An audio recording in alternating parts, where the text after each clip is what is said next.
Hello there, I'm Koios, the Rōnin BeatMaker, and welcome to Lounge Rōnin. All things, everything. And if you are new to the channel, please make sure to subscribe. Hit that like button. Hello there. And ring that notification bell. And on this episode, we're going to discuss Anna Komnene, historian, princess, assassin.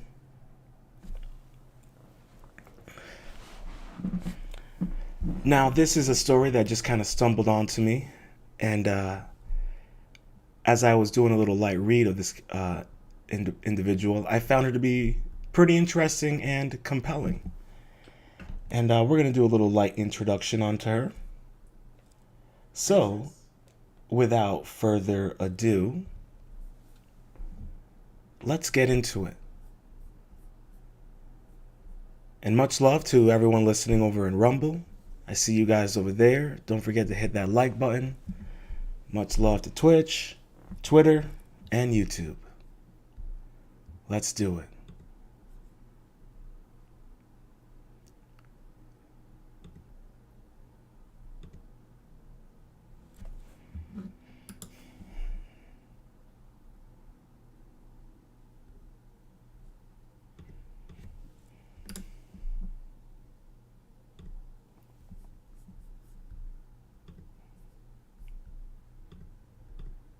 All right. Oh, okay. Oh, hold on, guys.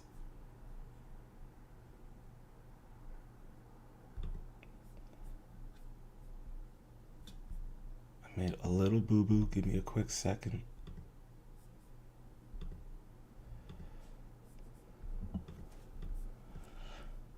I hope everyone's having a good start to their new year.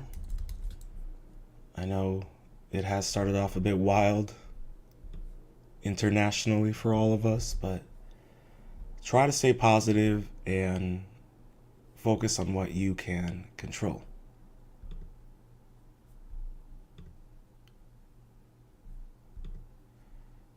Okay.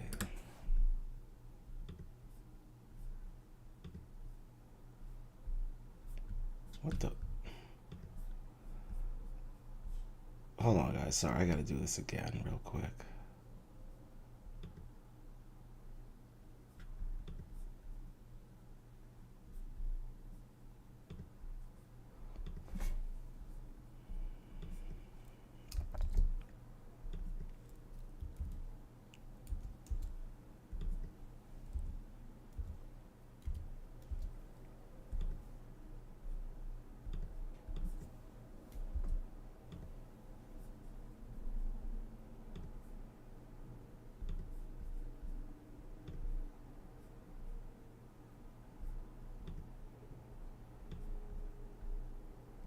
Okay.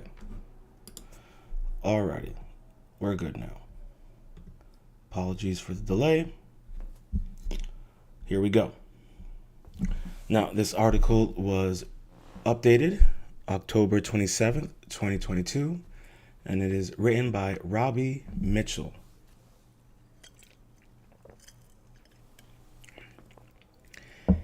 Anna Komnene, the Byzantine biographer, princess, and first female historian.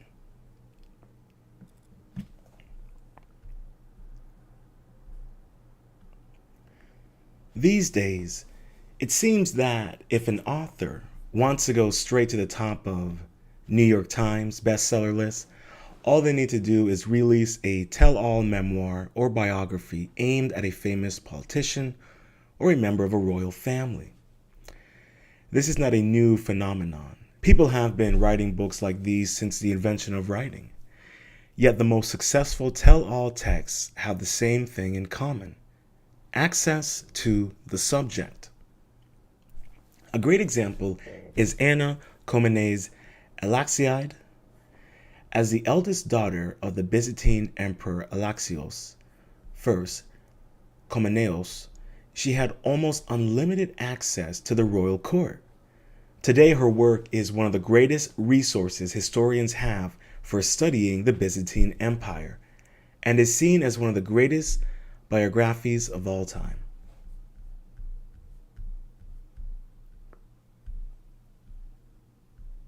Shout out to our Byzantine ladies out there. And here we have a photograph of the 12th century manuscript by Anna.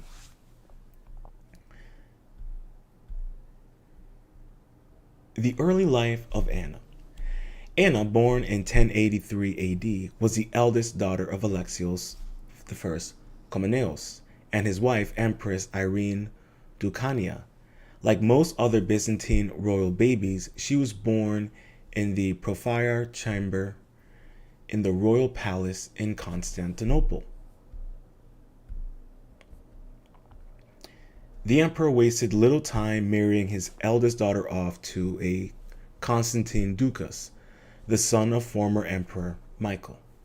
At that point, Alexios had no sons, which meant that Anna was next in line for the Byzantine throne following her betrothal. She was seemingly happy with her betrothal, stating later that Constantine was endowed with a heavenly beauty seemingly not of this world.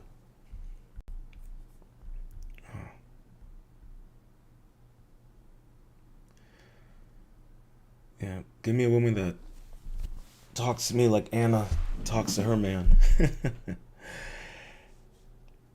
As was tradition, Anna left her family palace and went to live with her future mother-in-law, Maria of Alania.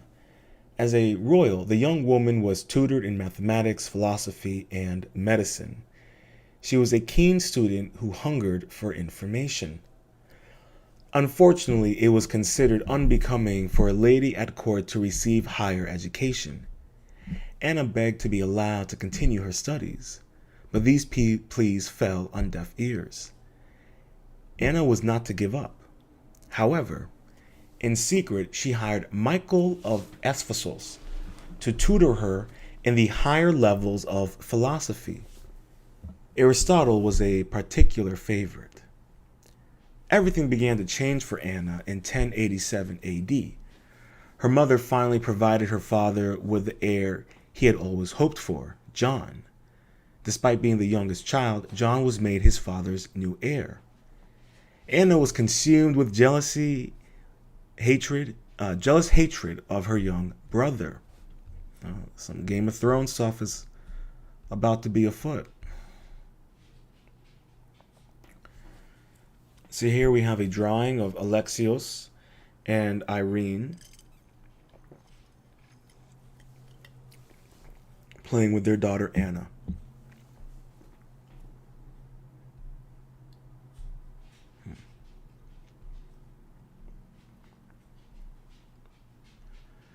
Then, in 1097 AD, her husband Constantine passed away at the tender age of 23. Man was barely out of his 50s. Anna was only 14 at the time, but was already aware that, thanks to her brother, her only chance of ever seeing a throne was through marriage. She promptly married a well-respected and skilled general, Nikephoros, by Irenaeus the Younger. Anna played the role of the good wife and gave the general 4 children. Behind the scenes, however, she joined forces with her grandmother, Anna Dallasia, to usurp her father and put her husband on the throne. I told you, get some Game of Thrones stuff going on here.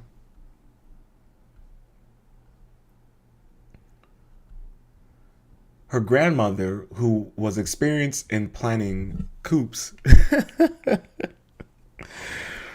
Oh man, I think the U.S. government would love to hire this old lady.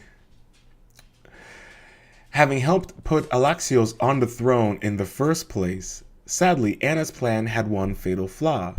Her husband was loyal to her father, the emperor. As a rebel force prepared to seize control of the palace, Nikephorus chose to make himself scarce. The coup attempt gained no traction and quickly failed. Give me 1 second, guys.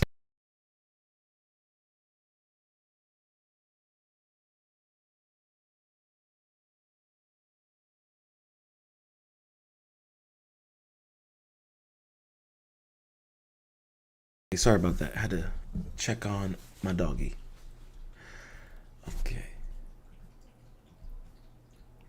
So here we go. Her grandmother was experienced in plotting coups, having helped Alexios on the throne in the first place. Sadly, Anna's plan had one fatal flaw. Her husband was loyal to her father, the emperor. As a rebel force prepared to seize control of the palace, Nikephorus chose to make himself scarce. Out of sight, out of mind. The coup attempt gained no traction and quickly failed. Disease did what Anna and her conspirators failed to do and killed her father on August 15th, 1118 AD. Anna's, how crazy is it?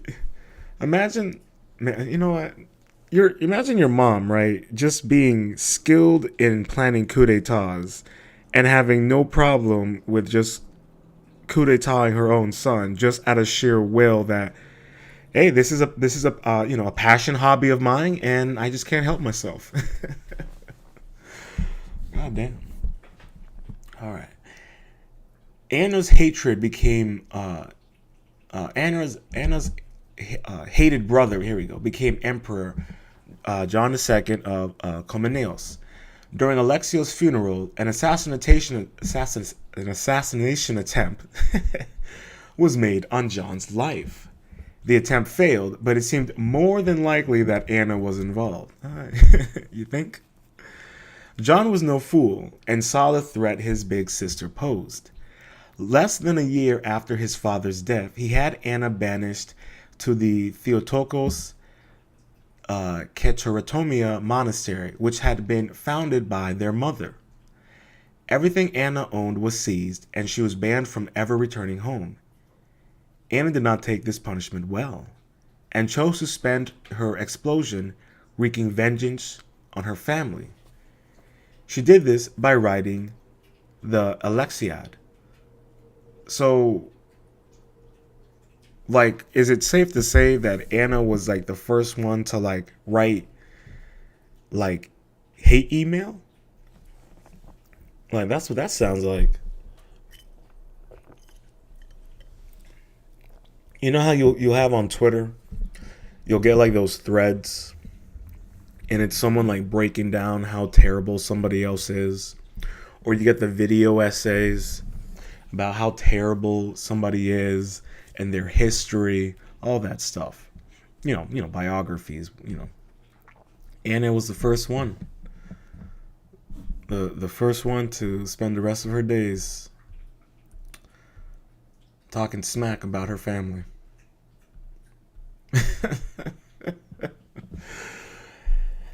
Anna Komnene's Alexiad.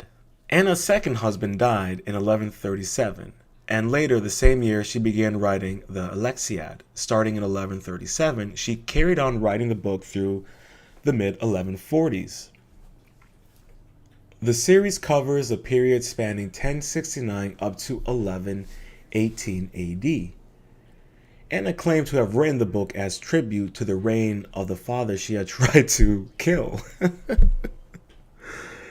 The book is a brilliant mixture of impressive research, insightful opinions, and humorous comments. It is also the only book of its kind written by a woman during the Middle Ages. Like I said, shout out to my Byzantine queens out there. This is fascinating.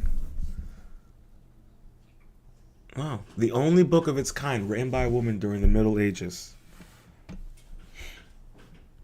And half of that book she spent talking smack about her family. This is so funny to me. It's so funny. Alrighty. Anna wrote the Alexiad in Attic Greek, also known as Classical Greek. It is divided into 13 books, which can broadly be split into 4 areas of focus. The 3 books deal with her family's rise to power. Despite her rocky relationship with her family, she spent time justifying their seizure of power. Books 4 to 9 cover much of her clan's military history. She went into the details of various wars, including those against the Normans, the Scyths, Turks, and Cumans. Books 10 and 11 covered more specific military history, namely the First Crusade of 1096 to 1104 AD, and the 1105 Norman invasion of Byzantium. She rounded out the last 2 books with yet more military history and spent time describing domestic issues like high-profile church heretics. So she was like outing the Vatican before the Vatican was getting outed. Man, this is wild. So she was like a tabloid and a biographer and an assassin. Impressive. Anna did not rely solely on her former position in the court when writing the Alexiad. She leveraged former works such as the Iconographia by Michael Pelos and backed up her information through official reports, treaties, records, and eyewitness accounts of battles. On top of these more reputable sources, she was not afraid to throw in some heresy with a pinch of courtly gossip. Yeah, this was like the first historical biography with just smack talking in it. And also on top of that, this is cited work. So she cites all of her sources. So, you could almost say that she's like the first to also cite her sources.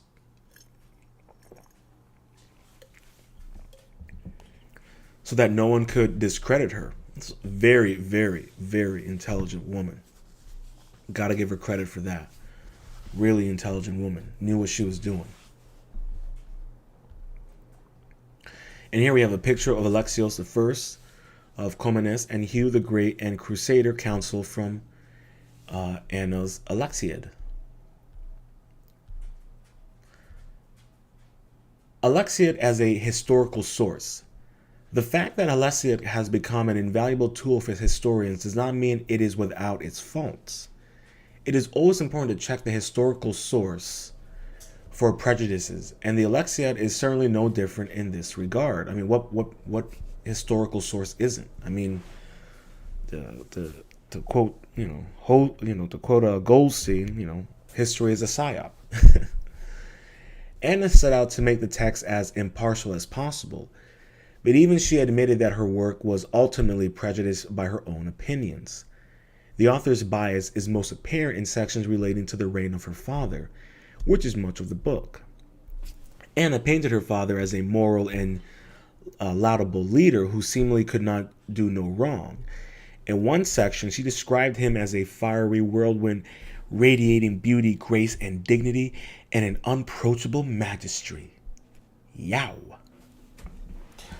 Sections of the book detailing her father's material prowess made him sound akin to an ancient Greek hero. One such section detailed how Alexios supposedly took on 3 skilled Latin knights with little trouble. Anna's writing was clearly influenced by ancient Greek writers. In particular, the way she describes her father and his military genius was very similar to how Odysseus was often portrayed. Anna also displayed the classic Byzantine superiority complex over other cultures. She described the Latins and Franks as barbarians and had little nice to say about Turks or Armenians. The book very much took the Byzantine side in relation to the empire's foreign policy, especially the Crusades. Yes, what history book doesn't do that? History favors the victors. While Anna spent much of the book espousing the virtues of her father, who she wanted to kill, mind you, the same note cannot be said for her brother or nephew. Anna avoided mentioning her brother John or his son as much as possible. When she did mention them, she had little nice to say. She took some time to criticize her brother for his accession to the throne, something she appeared to have seen as hers by right. And I think, that kind of always plays into that, that classic situation where, you know, and and sometimes it doesn't even have to be that your first child is a female. There have been situations where you have the eldest son, you have the youngest son, but the father just prefers the younger son. He sees himself in his younger son, so he wants to appoint him. So you have situations like that. And I think what happens with situations like that is that you end up leading to, coups, assassinations, and a lot of times it aids in the collapse of a kingdom, of a culture, civilization, what have you. Let me be right back. I gotta check on my dog again. Apologies.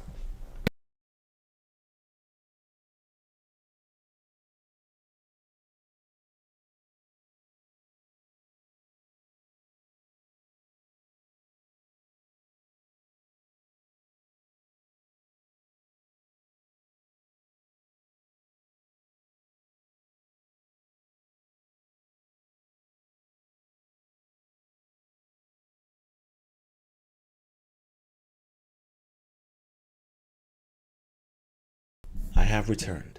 Alrighty. Defending Alexiad. When assessing Anna's work, we must remember that she was a woman writing at the time when women did not enjoy the freedom that most do today. Anna stated in the beginning that the purpose of writing the book was to mourn her father and husband. The book supposedly written as a monument to her father. However, it is also possible that this was a front. The only way Anna could get away with writing the Alexiad in the first place was to make it a monument. There has been extensive analysis of the apparently subjective way Anna wrote about her father, and it is undeniable that the Alexiad is biased. Yet it is at least partly likely that this was down to necessity. Respect for one's parents was a key facet of Byzantine culture, and Anna was forced to the balance being critical of her father and being a dutiful daughter. Anna was a gifted writer, and when she read between the lines, what initially seems like praise for her father can actually be constructed as veiled criticism. Anna was adept at wrapping up her father's failures as successes like a gifted spin doctor. And it's funny, I was literally about to say Anna was a grifted writer, and I would say that seems to be, almost applicable. To take, for example, her account of the Battle of Daihachium, Alexos lost the Battle of Daihachium and was forced to flee.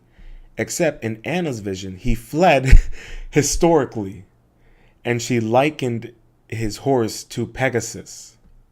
He fled heroically.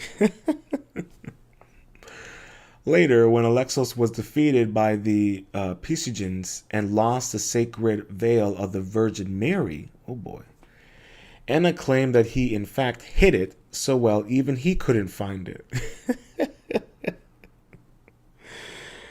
So this was the shade room before the shade room. Anna also deserves credit for the times in the Alexiad where she seemingly called out her father's behavior. For example, she chose not to embellish her father's capture of Constantinople from Nicephorus III Botantius. During the battle, her father's force, predominantly made up of Turks that the Byzantines looked down upon, looted the great city. Anna could have simply said her father captured the city without going into detail, but she opted not to. She mentioned how her father broke religious law by invading on Martyr Thursday, a religious holy day during which fighting was banned. Even though it doesn't exactly paint her father in the best light, this shows she was not afraid to criticize her father. And here we have a portrait of the Byzantine Emperor Alexios.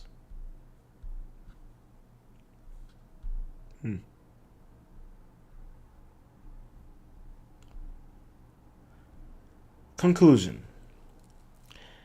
Anna Kome's Alexiad was a smashing success. She was a true standout of her time, becoming a major scholar of note, despite the fact that she was a woman. She died in 1153 at the age of 65.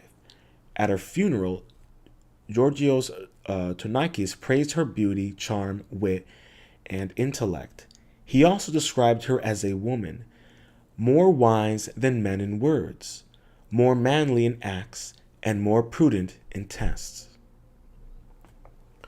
Tournaikis described her as a rival star to Constantinople's relative galaxy of great male academics. For the period in which they lived, there could be little better praise for a female scholar. To not only be listed as among the best male scholars, but better was a great achievement. Sadly, later scholars detected themselves to tarnishing Anna's name. For almost a millennium, Anna was associated with the negative rather than her work being recognized as the masterpiece it is. Thankfully, this has changed in recent times, and scholars have spent more time focusing on her great achievements in both literature and history. So shout out to our girl, Anna.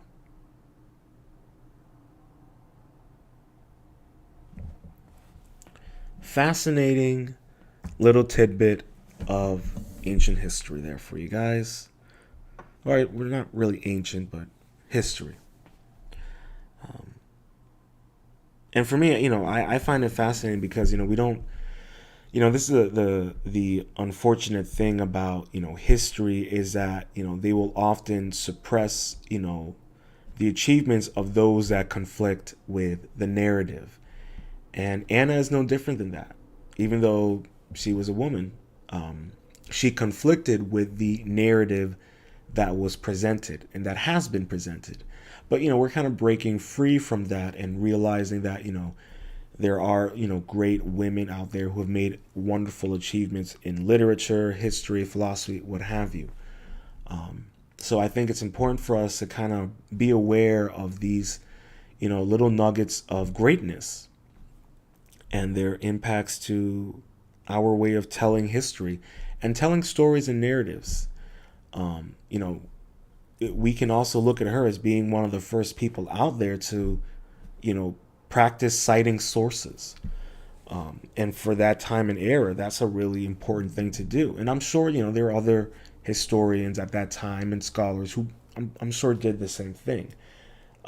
But I think I just wanted to make that a note, that the fact that she went out of her way to, make sure that everything was referenced. And, the way of reading in between the lines, the way she said her father historically fled, we do a lot of that now. A lot of biographies, a lot of stories, even, video essays, whatever it is, they tend to embellish because that's the only way you can also, keep people's attention span and keep people engaged. But for her, she had to walk that fine line of also her culture.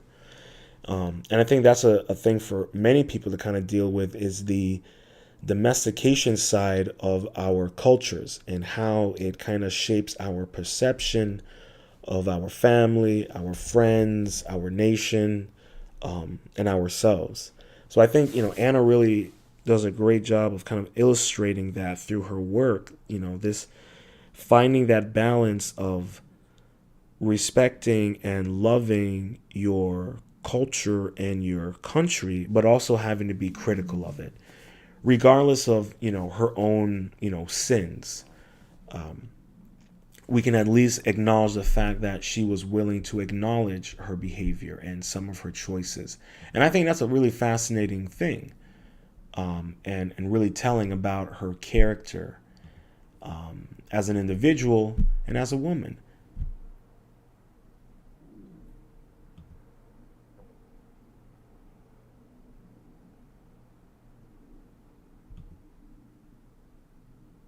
So I just think that people should, really take a second and think about that.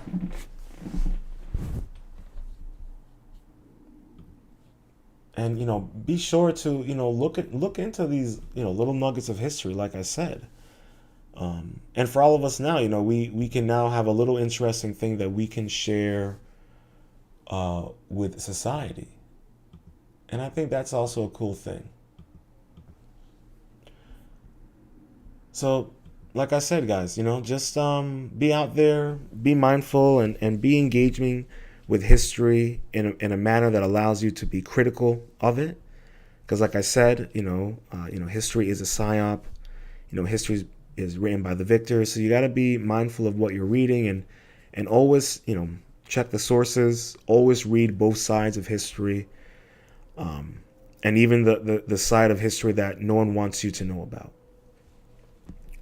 But until next time, this has been Lounge Rōnin. All things, everything. If you have made it this far and you've enjoyed what you've heard, please make sure to hit that like button. And if you're new to the channel, please subscribe and ring that notification bell, and leave a comment with your thoughts below, and sprinkle in a little bit of constructive criticism, as that will help me and the channel grow. Shout out to my YouTubers, shout out to Rumble, shout out to Twitch and Twitter, and stay positive out there, guys.